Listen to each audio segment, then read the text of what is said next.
Before, this is what 4 minutes looks like.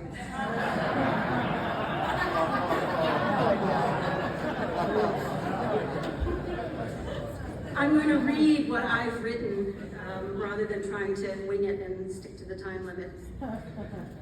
On a Saturday last May, I graduated from seminary. The next morning, I was guest preaching at a church where I had never been before, and before the service, a stranger approached me and spoke what I believe are the 7 most bracing words in church life. God wants me to tell you.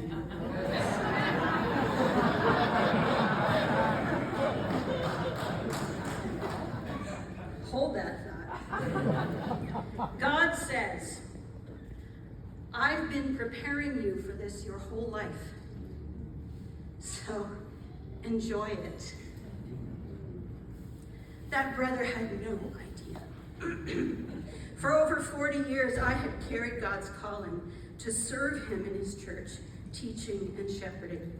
A calling that was affirmed consistently by, it seemed, everyone except those who had the power to open doors. For decades, I led the singing on Sundays, and I got Monday morning phone calls from the pastor telling me that my few spoken words had been, in the words of one, too pastoral, and in effect, next time I should shut up and sing.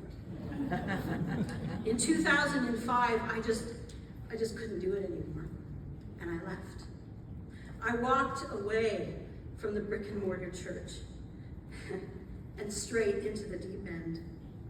I found myself pastoring a church planted by some friends and I at a rundown motel where we served the people who lived there. We met in the old ballroom, sharing it with the raccoons who took every opportunity to remind us that they were there first.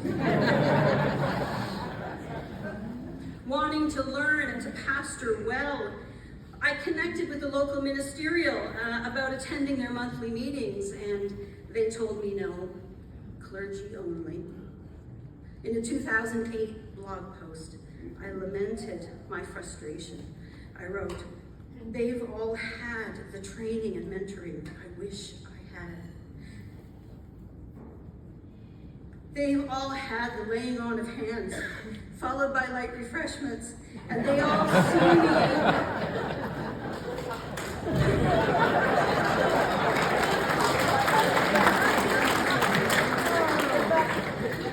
They all see me as just that woman who feeds people at the motel. Bless her heart. And our church as something that's not quite a church. But they were wrong. That church was a church. That church broke me. It put me back together.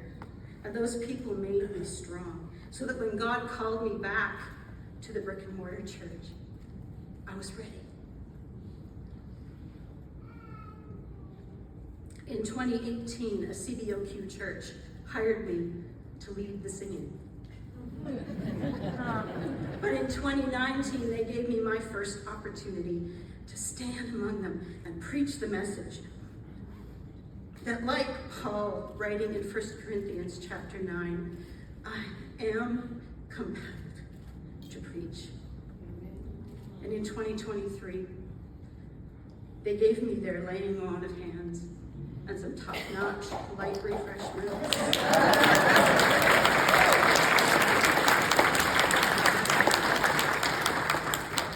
I've been asked since, does ordination make a difference? Yes and no.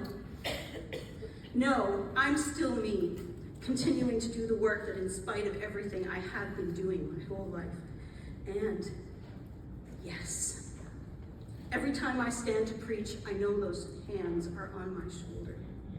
Every time I button up my clergy collar, walk into our local tent city, and hear my friend JB say, "Hey, Pastor Ruth." I was going for a Jamaican accent there. Apologies.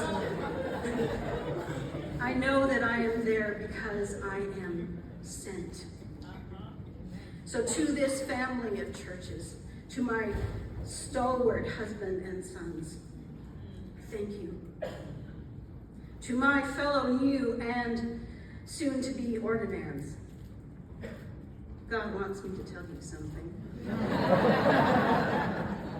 You are held. You are sent.